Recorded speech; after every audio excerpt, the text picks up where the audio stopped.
you can see where potential pivots are, right? Look at Tesla, right? Look at the channel on Tesla. Look at Zoom, right? Look at Zoom. Look at this. Zoom looks like it wants to challenge the March 8 lows, right? Look at Zoom. Look at Roku. Welcome to Access a Trader, the #1 community for those who are committed to taking control of their trading in order to achieve success, profitability, and longevity. Thank you for joining us. Here's Dan Shapiro to help you find your edge, master your process, and own your future.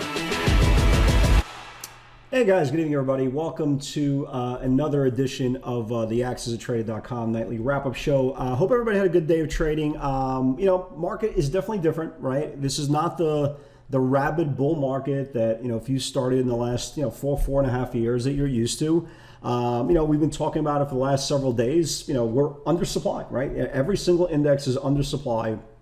The NASDAQ 100, the Qs, have been rejected at the 50-day moving average incredible amount of time. It's just like a brick wall they can't get through. And then we started talking about levels. We started talking about the leaders of the market yesterday. We talked about the IWM reversing. This was one of the ones that led the market higher. We talked about the Dow reversing and putting in many, many days of under the 5-day moving average. And, it's one of those things that if you've been trading for a very, very long time, this isn't something new, okay? This is just something that most people have not seen before, especially if you started in the first 3-4 years. And there is a market, there is a scenario that the market doesn't have to go up, and we're living in it right now. And if you look at the Qs, and this is primarily my exposure pretty much every single day, you kind of see what happened. You kind of see what's been happening, and now we're not even talking about the 50-day moving average anymore. Now we're talking about this level here around this 308, 309 level that does become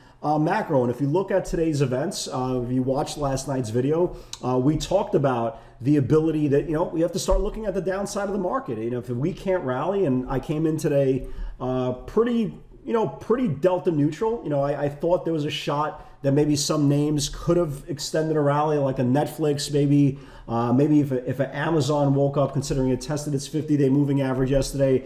But I also saw very, very quickly, and we'll show you the pivots in a second, how quickly things changed from the open. The gap got sold very, very quickly. The levels that we were talking about yesterday, they broke very, very fast. And we started to talk about from last night's broadcast, 321 to the upside, 315 to the downside, and quickly you can see how things really, really exaggerated. IWM we talked about yesterday also. As soon as it starts taking out, starts confirming the previous day's low of 216, this could get hit. Again, it was a very, very aggressive pivot today on the feed as well. But more important, what everybody needs to understand, when you get a market, and again, this is kind of an updated view, right? This is now the Dow underneath the 5-day moving average for 5 days in a row, right? And they got rejected off the 10.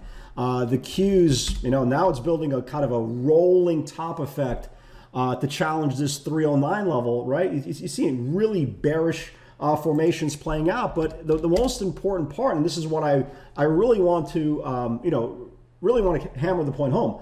We haven't even seen technical damage yet, right? Technical damage is talked about on the bottom of this channel here that we saw a couple of weeks ago, right? On the SPYs, Qs, remember that 297 level? So nobody's even talking about a bearish scenario yet. These are just levels that every single day, whether you're a bull, a bear, a portfolio approach, a day trader, a scalper, whatever your drug of choice is, you just need to know these levels, okay? And I believe there's no such thing as being a bull. There's no such thing as being a bear. It's just being an opportunist, because the market doesn't go straight down. Your levels of success is not going to be linear. There's plenty of up and down movements, just like an EKG machine.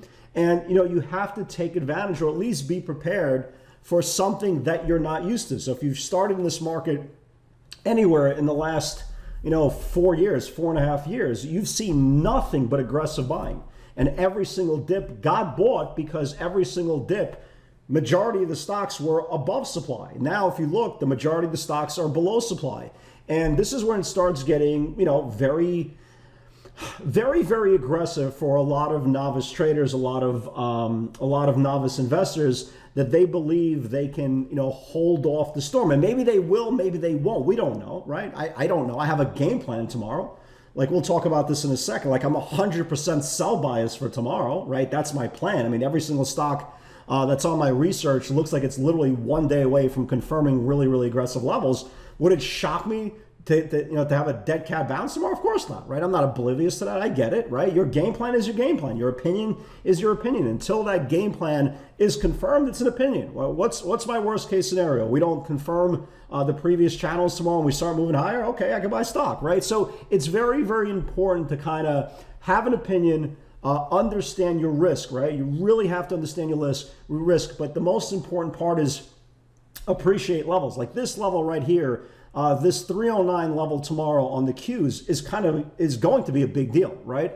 If we lose this 309 level on the Qs on a close, then yeah, this is what's coming up in our future, this 297 level. So if you are an investor and you have a portfolio approach, or you're sitting in positions that slowly, unfortunately, they're bleeding against you, just you have to make a proactive adult decision of what happens next. You can't just sit there and say, well, the market has been good in the last 3-4 years or so. I'm assuming it's going to be good again. Maybe it will, maybe we don't. Again, I don't know. I'm an idiot, right? We're all idiots. We don't know, okay? We can only trade off of the data that the market is showing us. And if you are, believe in the theory that stocks trade from supply to supply and demand to demand, and you believe in the theory that, well, 95% of the stocks are all underneath supply right now, well, how can you actually turn around and start looking for longs for tomorrow's session? Maybe you'll get some dead cat bounces, right? If we kind of hold today's lows tomorrow, maybe getting some dead cat bounces for some cash flow using today's lows as your stop. But can you honestly turn around and say, I'm looking for quote unquote breakouts tomorrow? There are no breakouts. That's the whole point of stocks underneath supply. And we've been speaking about this for the last couple of days. There's no such thing as a breakout when your stock is faced with supply zone after supply zone after supply zone. There's a reason why the NASDAQ 100 kept on getting rejected at the same levels. These are very, very important reflection points that if a seller takes control over, things are going to go lower. If the buyers clean up the sellers, they're going to go higher. And obviously, you can just see it with your eyes, right? You can just see it with your naked eyes where potentially the next move can come. And when you do your homework tonight, and I personally, don't think you have to be very creative tonight, right? I trade basically primarily 10, 12 stocks. I did my watch list today in 5 minutes, right? You can see where potential pivots are, right? Look at Tesla, right? Look at the channel on Tesla. Look at Zoom, right? Look at Zoom. Look at this. Zoom looks like it wants to challenge the March 8 lows, right? Look at Zoom. Look at Roku. That was a nice pivot today, right? Look at Roku. Broke down the March lows. Look how much room it has to go. I mean, look, there's a ton of stock. You could literally find 500 stocks that look exactly the same today, right? Nvidia. Look at TDOC, right? Look at TDOC. This thing is look how close this thing is for tomorrow. If this thing confirms, you have the lows coming up. So there's a lot of value tomorrow to the downside. The question is, well, is this market going to confirm? Is this market going to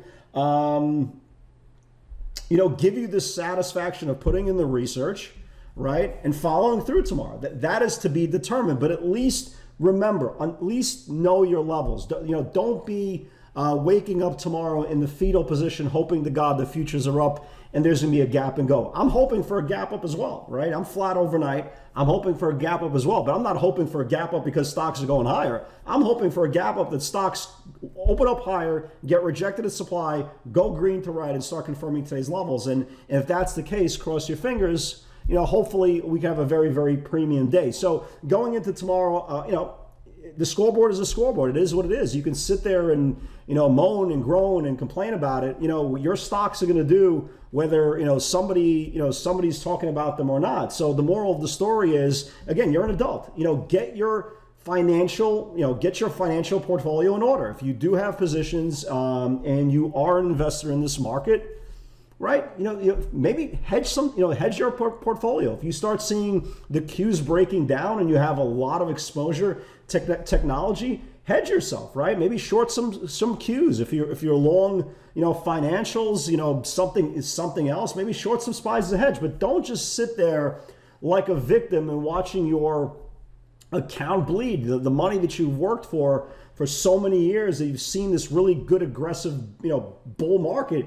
Don't let it just go away and hoping one day it's going to recover. It's, there's plenty of people who did that during the dot-com era and this, that, and the other thing. They just never recovered. So, you have so much information in your disposal, how to hedge your portfolio the proper way, how to short stocks looking for bottom channels the proper way. But at least do something that if you do wake up tomorrow morning and it's just not in your favor, at least have a course of action that you could defend your capital. That's all you're asking for as a business owner of your account. Do the right thing by your money, right? If you love your money, if you work hard for your money, and I know a lot of you guys do, right? You have to do whatever it takes to protect your capital. I believe there's both sides of the market. You don't need to sit there watching the market go down. The market goes up, the market goes down. It's going to go up or go down without you. The key is, if you feel comfortable and you have the proper resources in front of you, and you could really identify where the meat is for tomorrow's session, then you can have a potential premium day. So if you are a lover of technology tomorrow to the downside, let's tell the market gods, right? Let's give a little prayer to the market gods, and hopefully we can get a nice slight gap up tomorrow, and then we'll see what happens. If I'm right, I'm right. If I'm wrong, I'm wrong. The most important part is have a plan, do your research, and wait for that research to play out. Again, it's research, right? Until it confirms, does it really make a difference, right? Again, like I've been saying for years, it's not about being right or wrong, right? If the market gaps up tomorrow 200 points and we rally up 600, Dan, you're wrong. Okay, I'm wrong. Who cares, right? I'll buy stock. What's my worst case scenario? We buy stock, right? If you're in the right and wrong business, this is definitely not for you. It's all about having an edge, reading the market properly, and trading with a lot of confidence on both sides of the market. So let's talk about today's session very, very quickly. First of all, I'm very, very excited today.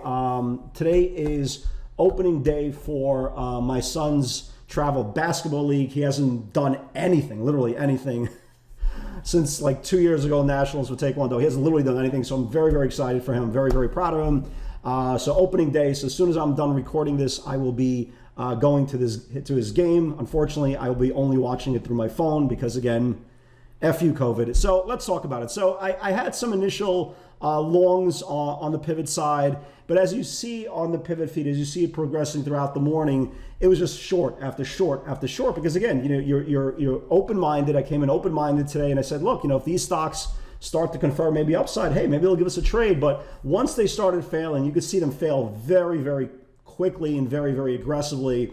It was all shorts going down the line. I caught some Roku today, caught some Tesla today. There was a lot of really good aggressive pivots. So let's talk about this. So I was watching Netflix at the open. I said, listen, if it gets above 543, 544, maybe it gives a spike into the 550s. Obviously, it came nowhere near 544. And this is the whole point of pivots, guys. Again, I don't care if I love Tesla. Everybody knows I love Tesla. I love the car. I love the stock. But I don't care which way it goes. That's the whole point. We don't care. We just care about where the value is. So there was an upside pivot of 683, a downside pivot of 656, and Tesla got hit. Tesla got hit very, very hard. It took out the 256 level, right? Got hit very, very hard. Closed in the 630s, and now we're looking at the low from March the 19th. And if this March 19 low gets confirmed, then there's a shot it goes back to the 590. Pretty big buyer came in for next week's 600 puts for Tesla. So obviously I'm watching it tomorrow more to the downside. Amazon, never got close to 3185. Apple never got close to 2430. And then here's where we started talking about just non-stop pivots to the downside. CDXC last night filed some sort of form, and Medman, who the hell knows, some sort of offering. There was no reaction last night. If it builds under 10, it can get hit. Great job. I know some of you guys are still holding it. CDXC, here is the $10, right? Here was the $10, had 2 days in a row, held 10. It took out 10 and just absolutely crashed into the rising support under $9 a share. Great job there for all you guys who caught that. PDD, and I was joking around, right? I was joking around, going, look, 133.50, 133. If it builds, maybe finally this thing gives you more than $1 move. yeah, PDD got hit really hard. Remember that Feb 120 put buyer I was talking about a couple of days ago, right? So here is PDD, and it traded almost to 120. It took out the 133, went all the way down to the 122 area. Again, just a lot of carnage over and over and over again. JD building heavy bear flag on the daily, 82.20, 82. If it builds below, can flush. Here was JD, right? Here was JD. So it took out this whole formation right here, traded all the way down to 78.70s. Big move there. Crowd got smashed, absolutely smashed. Same setup as JD, 89.50, 89. If it builds below, can flush. Here was crowd. Right, here was crowd, same formation basically as JD. It took out this whole channel, went all the way down to 180. It still looks lower for tomorrow. I caught this Roku, 341. If it builds below, can flush. Not only did Roku was trading very, very thin, so it wasn't as much as I wanted, but it took out this whole 41 area. It took out the 334 area, last week's low, and then it took out this whole formation that started all the way back in March. This thing does look lower if it confirms tomorrow's prices. Just a huge move there as well. Roku again, IWM, again, this is the macro trade. IWM 216, if it builds below, can flush. Here was the IWM. So you kind of get the point. Like everything started confirming one by one by one. So it took out the 216, traded all the way down to the 212s. It looks like it could get to like 209 for tomorrow if it confirms down. And again, I've always said just keep on taking on the way down, guys. Take on the way down, take on the way up. Your job is just to keep on compounding. That's the name of the game. So take on the way down, blah, blah, blah, blah, blah. Keep taking. Nice move there. TDOC, I still like it. I still like this thing, TDOC, for tomorrow. Look how many times it held, right? It closed right on support. If this TDOC confirms tomorrow, folks, I think there's a shot it gets all the way down to 74. So that one triggered right at the close. CDXC lows on deck, nothing here. Yeah, good downside value, no reason. And I kept on reiterating, there's no reason, and I say this again, there's absolutely no reason to be buy biased until the Qs reclaim 321. That's the magic number. So until then, you'll get some dead cat bounces and random days. But again, until we reclaim 321 on the Qs, very, very tough to be buy biased. And that's it. So going into tomorrow's session, guys, obviously, I am sell biased. Is it possible we get a dead cat bounce? Of course, anything is possible. But most important, just remember, when you get a dead cat bounce, you don't have the luxury of a safety net, right? When you're trading levels, you know exactly where stocks is supposed to stop versus supply and demand. When you're trading on a bounce, maybe it goes, maybe it doesn't. Maybe it goes 50 cents, maybe it goes $5. So that's always the unknown. Guys, God bless. Stay safe. Love you all. And I'll see you all tomorrow.